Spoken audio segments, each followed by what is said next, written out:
रख देता है। कहता है मुझे बहुत भूख लगी है, मेरा पेट गुड़गुड़ कर रहा है। और सोफिया को लगता है कि अब ये उसे खा जाएगा। और तभी वहां पर सोफिया को और भी दैत्यों के हंसने की आवाज़ आती है। सोफिया उस दैत्य से पूछती है कि यहाँ पर और भी दैत्य हैं। वो कहता है कि हाँ, यहाँ पर और भी कई सारे दैत्य हैं और वो सब बहुत खतरनाक है। कोई इंसानों को कच्चा चबा जाता है, कोई बच्चों को निकल जाता है, कोई खून पी जाता है और कोई खाल खींच लेता है। सोफिया इस बात से डर जाती है। वो पूछती है क्या आप भी मुझे खाने वाले हैं? वो कहता है कि नहीं, मैं इंसानों को खा जाऊँ ऐसा हो ही नहीं सकता।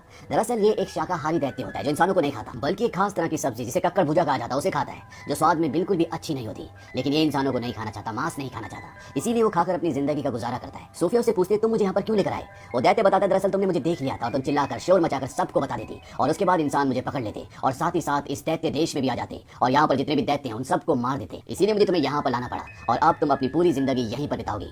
सोफिया कहती है कि नहीं, मैं यहाँ से भाग जाऊंगी। वो दैत्य कहता है कि यहाँ से बाहर जाने की गलती भी मत करना, क्योंकि बाहर जो दैत्य हैं वो इंसानों को कच्चा चबा जाते हैं। और इसके बाद वो दैत्य सोफिया को वहां पर रखी हुई एक बहुत बड़ी नाव के ऊपर, जहां से नाव वाले दूरबीन से आगे का रास्ता देखते वहां पर रख देता है। तभी सोफिया देखती है कि वो दैत्य अपने बैग से कुछ बॉटल्स निकालता है जिसके अंदर चमकती हुई रोशनी होती है। सोफिया पूछती है ये क्या है? वो दैत्य बताता है कि सपने। सोफिया कहती है कि मैं तो सोती नहीं, मुझे सपने नहीं आते, क्योंकि सोफिया को इंसोम्निया है। इसके बाद वो दैत्य सोफिया की उस किताब को उठाता है जो उसके साथ वो यहाँ तक ले आया है और ये कहानी की किताब होती है। अब ये दैत्य उस कहानी को पढ़ना शुरू करता है और सोफिया को नींद आ जाती है। और इसके बाद वो दैत्य जो वहाँ पर कुर्सी के ऊपर बैठा होता है वो वहाँ से एक दूसरी जगह जाता है और वहाँ से वो एक बोतल के अंदर से एक चमकती हुई रोशनी निकालता है। और तभी सोफिया की आंखें खुल जाती हैं और वो देखती है कि वो दैत्य नीचे नाव में सो रहा होता है। और सोफिया इसी मौके का फायदा उठाकर उस गुफा से, उस घर से बाहर निकल जाती है। और जब वो भाग रही होती है तभी वो देखती है कि उसके सामने एक बहुत विशाल दैत्य है जो उस दैत्य से कई विशाल है, जो उसे यहाँ पकड़ कर लेकर आए और वो दैत्य उसे पकड़ लेता है। सोफिया जोर से चिल्लाती है लेकिन इस बात का उस दैत्य पर कोई भी असर नहीं पड़ता और वो सोफिया को जिंदा निकल जाता है। और तभी सोफिया की आंखें खुलती हैं। दरअसल ये एक सपना होता है और सोफिया देखती है कि वो दैत्य सामने कुर्सी पर बैठा होता है। सोफिया कहती है कि ये तुमने किया क्योंकि मुझे सपने नहीं आते और ये सपना बहुत ही भयानक था। वो दैत्य कहता है कि ऐसा करना जरूरी था, तुम्हें ये दृश्य दिखाना जरूरी था ताकि तुम यहाँ से कभी भी बाहर ना जाओ। वो दैत्य उसे बताता है कि यहाँ पर जो बाकी के दैत्य हैं मैं उनके सामने मूंगफली के बराबर हूँ, वो बहुत ही विशाल है, इंसानों को खा जाते हैं। और जब ये दोनों बातें कर रहे होते हैं तभी वहाँ पर एक बहुत विशाल दैत्य आ जाता है और वो उस दैत्य को जो सोफिया को यहाँ पर पकड़ कर लेके आया है उसे कहता है तो किससे बात कर रहा है? रंट। रंट यानी कि चिरकुट। दरअसल यहाँ पर सभी चिरकुट कहते हैं क्योंकि साइज में बाकी दैत्यों से बहुत छोटा होता है। वो कहता है कि मैं किसी से बात नहीं कर रहा, उसने सोफिया को छुपा दिया होता है। यहाँ पर जो बड़ा विशाल दैत्य है वो कहता है मेरी उंगली में चोट लगी, इसे ठीक कर दो, इसे पट्टी कर दो। और जब वो छोटा दैत्य ऐसा कर रहा होता है तभी उसे इंसान की खुशबू आ जाती है और चारों तरफ ढूंढना शुरू कर देता है। और सोफिया वहां पर रखी सब्जी जिसे यहाँ पर कक्कड़ भुजा कहा जाता है उसके अंदर चली जाती है। ये दैत्य जब उस सब्जी को सूंघता है तो उसे इसमें आज एक अलग सी खुशबू आती है। दरअसल ये सब्जियां नहीं खाते लेकिन इसके अंदर सोफिया इंसान है, इसीलिए इसके अंदर इसे एक अलग सी महक आती है और ये उसे खाने वाला होता है। तभी वो दैत्य जो सोफिया को यहाँ पर लेकर आया वो देख लेता है कि सोफिया उस सब्जी के अंदर है और वो उस दैत्य के हाथ पर लटक जाता है। वो उसे कहता है तू शायद भूल गया, तुझे सब्जियों से चिढ़ है। और वो दैत्य उस सब्जी को नीचे फेंक देता है, कहता है हाँ मुझे सब्जियों से चिढ़ है। और इसके बाद वो वहां से निकल जाता है। अब वो दैत्य जो सोफिया को यहाँ पर पकड़ कर लेकर आया वो कहीं जा रहा होता है और तभी सोफिया से पूछती है कि आप कहाँ जा रहे हो? वो कहता है कि मैं काम पर जा रहा हूँ। सोफिया उससे पूछना चाहती है कि वो क्या काम करता है लेकिन वो उसे नहीं बताना चाहता। लेकिन सोफिया के जिद करने पर वो कह देता है कि मैं सपनों को पकड़ने के लिए जा रहा हूँ। सोफिया कहती है कि मैं भी आपके साथ चलूंगी, लेकिन वो सोफिया को अपने साथ नहीं ले जाना चाहता क्योंकि बाहर जो दैत्य सो रहे हैं अगर वो उठ गए और सोफिया को देख लिया तो सोफिया को जिंदा खा जाएंगे, इसीलिए वो ये रिस्क नहीं लेना चाहता। लेकिन जब सोफिया बहुत ज्यादा जिद करती है तो वो सोफिया को अपने साथ ले जाने के लिए तैयार हो जाता है क्योंकि बाहर सभी दैत्य सो रहे होते हैं और ये दोनों चुपके से उन्हें पार करना चाहते हैं। लेकिन तभी उन दैत्यों की आंखें खुल जाती हैं और वो उसे बोलते हैं कि चिरकुट तुम कहाँ जा रहे हो? वो कहता है कि मैं अपने काम पर जा रहा हूँ। वो दैत्य कहते हैं कि हम नहीं चाहते कि तुम यहाँ से बाहर जाओ क्योंकि अगर लोगों को, इंसानों को इस जगह के बारे में पता चल जाएगा तो हमारी जान खतरे में पड़ सकती है। और इसके बाद वो सभी दैत्य इसे परेशान करना शुरू कर देते हैं। सोफिया मौका देखकर गाड़ी में छुप जाती है और तभी जो चिरकुट दैत्य होता है जिसे सारे मिलकर परेशान कर रहे होते हैं वो इन सबको आसमान की तरफ दिखाता है। वहाँ पर बहुत सारे बादल होते हैं और वो कहता है कि देखो बारिश होने वाली है। दरअसल इन सभी दैत्यों को पानी से डर लगता है, एक तरह की एलर्जी है। और तभी बारिश होना शुरू हो जाती है और ये सब के सब दैत्य अंदर अपनी जगहों पर छुप जाते हैं और मौका देखकर चिरकुट दैत्य और सोफिया यहाँ से निकल जाते हैं। वो ऊपर पहाड़ पे चढ़ना शुरू करते हैं और बादलों से भी ऊपर पहुंच जाते हैं। सोफिया कहती है कि यहाँ से तारे कितने खूबसूरत दिखते हैं। वो दैत्य कहता है मैं इनका संगीत भी सुन सकता हूँ,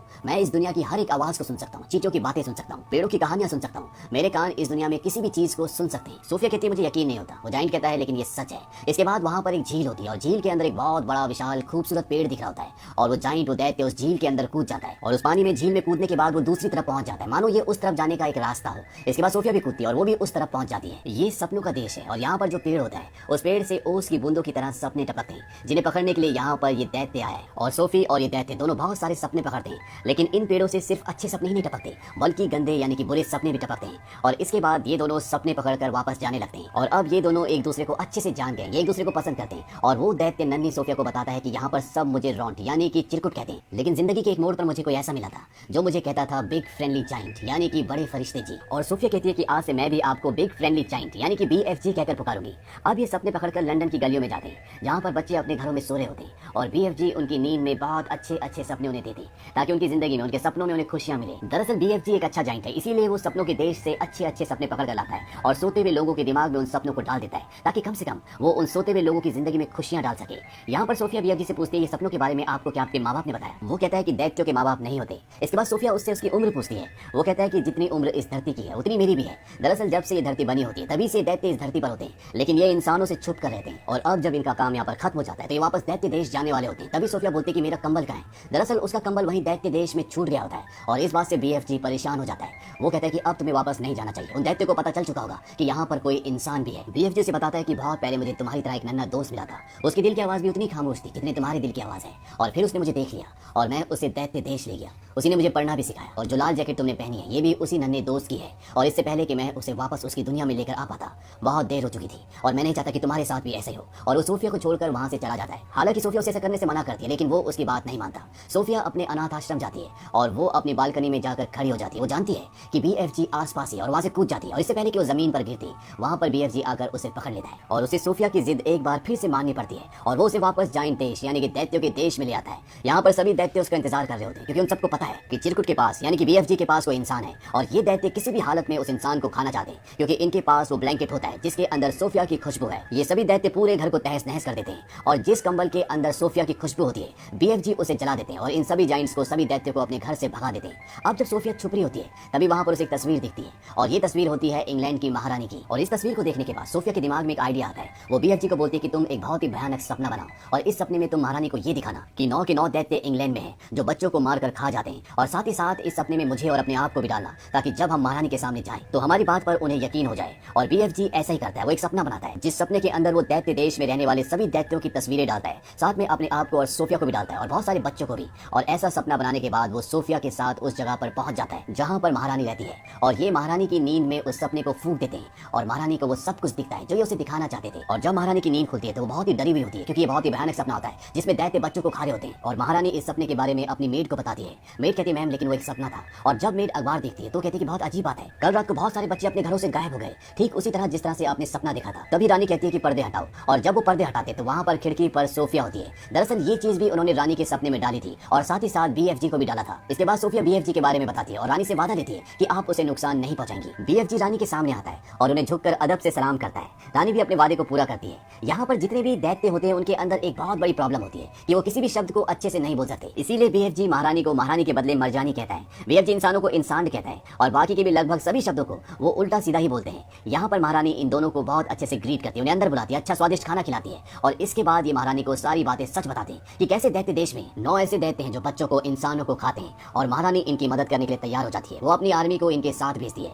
दरअसल दैत्य देश में कोई भी नहीं पहुंच सकता लेकिन BFG इन्हें रास्ता बताता है और महारानी की आर्मी BFG के पीछे पीछे दैत्य देश तक हेलीकॉप्टर्स में पहुंच जाती है। वो सब एक जगह रुक जाते हैं क्योंकि ये एक प्लानिंग के साथ हमला करना चाहते हैं और BFG प्लान बनाता है कि वो एक ऐसा सपना बनाएगा जिस सपने को इन्हें दिखाने के बाद इन सबको उन चीजों पर पश्चाताप होगा जो भी इन्होंने किया है। और BFG ऐसा सपना बना लेता है लेकिन जब वो इस सपने को इन सोए हुए दैत्यों के मन में फूंकने के लिए जाता है ताकि ये सपना उन्हें आए तो उसे याद आता है कि वो सपना फूंकने वाले यंत्र को महारानी के महल में भूला है और उसके बिना ऐसा नहीं किया जा सकता क्योंकि इन दैत्यों के पास जाना खतरनाक है। लेकिन तभी सोफिया उस सपने वाले जार को उठाती है और उस जगह पहुंच जाती है जहाँ पर सारे दैत्य सोए होते हैं। लेकिन इससे पहले कि वो जार को तोड़ती वहां पर इन दैत्यों का जो सबसे बड़ा दैत्य जो सरदार होता है वो उठ जाता है और जैसे ही वो सोफिया पर हमला करने वाला होता है सोफिया उस सपने वाले जार को तोड़ देती है और बाकी सोए हुए दैत्यों के मन में वो सपना वो रोशनी चली जाती है। और जब सारे दैत्य उठते हैं तो उन सब के अंदर पश्चाताप होता है लेकिन एक दैत्य जो सबसे पहले उठ गया था जो इन सबका सरदार है वो पूरे होश में होता है और इससे पहले कि वो सोफिया को मारता वहां पर BFG आ जाता है। वो उसका हाथ पकड़ लेता है लेकिन BFG इनके सामने कुछ भी नहीं है। वो दैत्य BFG को अपने हाथ में उठा लेता है और जैसे ही वो उसे मारने वाला होता है वहां पर हेलीकॉप्टर्स आ जाते हैं और वो इन सभी दैत्यों को पकड़कर अपने साथ ले जाते हैं और समंदर के बीच में एक टापू पर छोड़ देते हैं।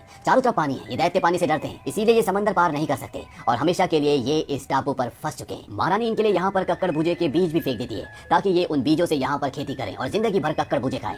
कक्कड़ भुजों से इन लोगों को नफरत है। हालांकि BFG इसी सब्जी को खाता था लेकिन अब इन दैत्यों के पास कोई भी ऑप्शन नहीं है। इन्हें जिंदगी भर इसी टापू पर रहकर खेती करके कक्कड़ भुजे खाने पड़ेंगे। और अंत में ये दिखाया जाता है कि सोफी अब अनाथ आश्रम में नहीं रहती बल्कि वो महारानी के साथ उनके महल में रहती है और अब उसे अकेलापन और उदासी बहुत कम महसूस होता है और जब भी वो चाहे वो BFG से बात कर सकती है क्योंकि BFG के कान इस दुनिया की सारी आवाजों को सुन सकते हैं। वहीं दूसरी तरफ BFG जाइंट देश में यानी कि दैत्यों के देश में अकेले हैं। अब वो सिर्फ वहाँ पर ककड़बुज नहीं बल्कि और भी कई सारी सब्जियां उगाते हैं और वो भी अपनी जिंदगी में खुश हैं। सोफिया हर सुबह उठकर खिड़की के पास आकर बीएफजी को गुड मॉर्निंग कहती है, जिसे बीएफजी साफ साफ सुन सकते हैं। और इसी सुखद अंत के साथ इस कहानी का अंत हो जाता है। इस कहानी से हमें ये पता चलता है कि किसी की भी कोई भी जाति हो, कैसा भी स्वरूप हो, लेकिन अगर उसका दिल और नीयत अच्छी हो तो वो किसी का भी दिल, किसी का भी प्यार जीत सकता है। और अच्छा करने वाले, अच्छा सोचने वालों के साथ हमेशा अच्छा ही होता है। उम्मीद करते हैं कि ये कहानी आपको पसंद आई होगी।